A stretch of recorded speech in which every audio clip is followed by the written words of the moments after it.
فتحنا لك فتحا مبينا عليك ويهديك صراطا مستقيما ازدادوا إيمانا مع إيمانهم في قلوب المؤمنين ليزدادوا إيمانا مع إيمانهم. Bağımsız milletvekili adayımız Doktor Aydın Gökbey'i sahneye davet ediyorum. Bu Batman merkezdeki 3. lokal açılışımızdır. Bu lokalimizi de Rabbim hayırlara vesile kılsın inşallah. Biz Müslümanız, müminiz elhamdülillah. Dolayısıyla Müslümanca siyaset nasıl yapılır?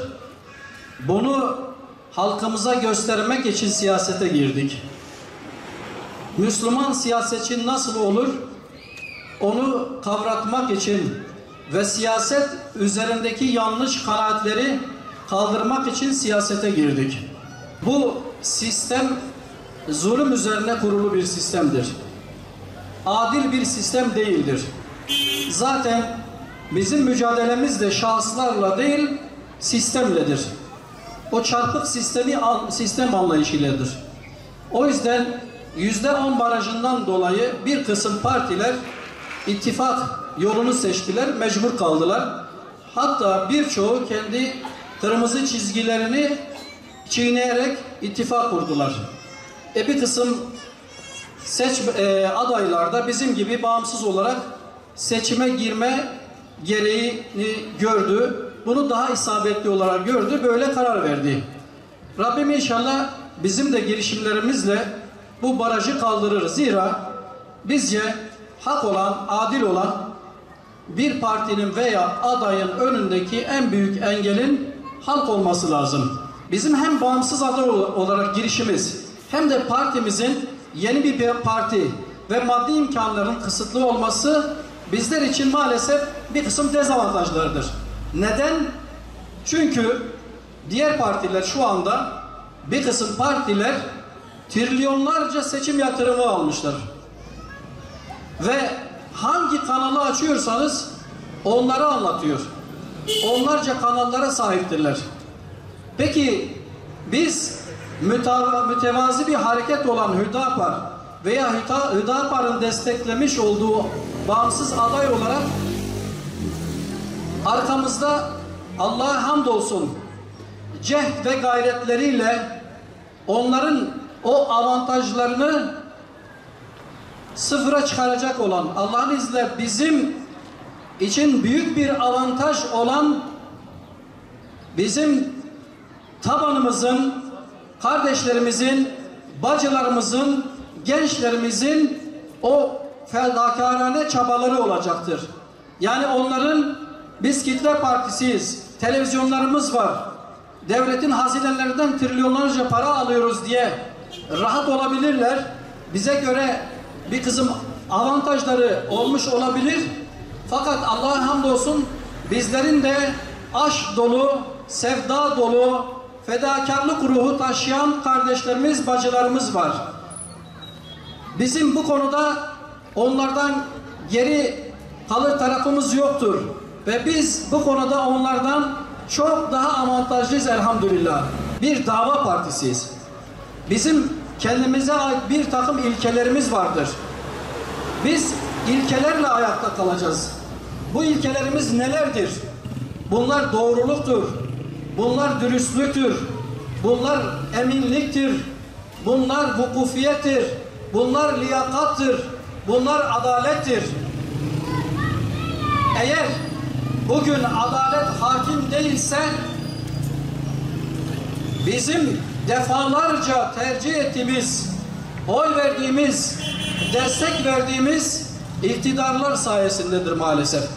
Ve biz seçime girmeden önce partiyi kurduğumuz dönemde de önce insan, öncelik adalet dedik. Zira toplumun huzura kavuşması, toplumun selameti bulmasının önündeki en önemli ilke adalet ilkesidir.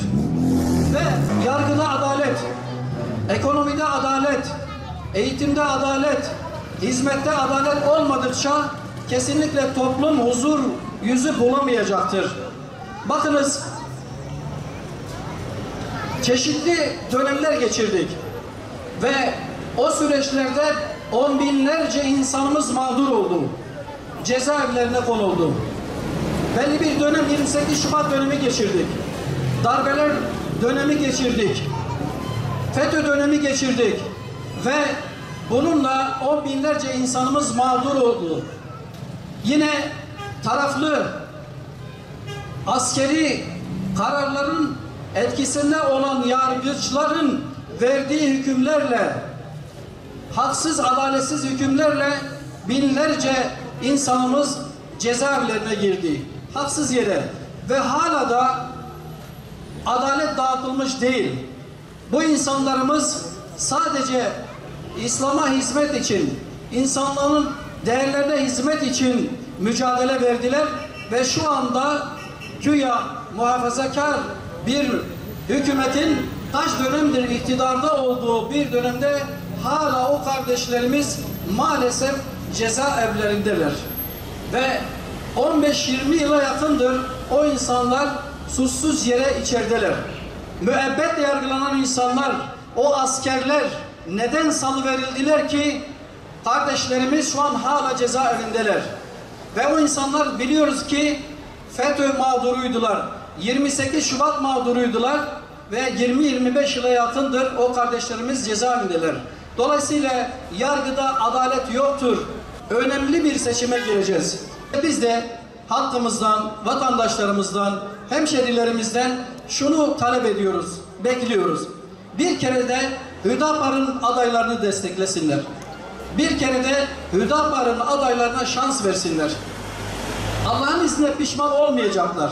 Allah pişmanlık da vermesin. Neden? Dediğimiz gibi biz ilke sahibiz. Bizim için önemli olan dürüstlüktür. Bizim için önemli olan adalettir. Bizim için önemli olan doğruluktur. Ve biz orada halkın beytülmalı olan o hazineleri Allah'ın izniyle kendi malımıza sahip çıktığımız gibi sahip çıkacağız ve onu değerli halkımızın, hemşerilerimizin hizmetine sunacağız inşallah. Allah nasip ederse. Gerçekten bize gerçek manada vekillik yapacak, vekalet edecek, haklarımıza sahip çıkacak, yetim malı yemeyecek, fukaranın malına tenezzül etmeyecek insanları göndermemiz lazım. Size Hüdapar'ın adayları da olur inşallah. Hoş geldiniz, sefalar getirdiniz. Rabbim inşallah hepimizi hak yolu üzerine muvaffak kılsın, ayaklarımızı sabit kılsın inşallah.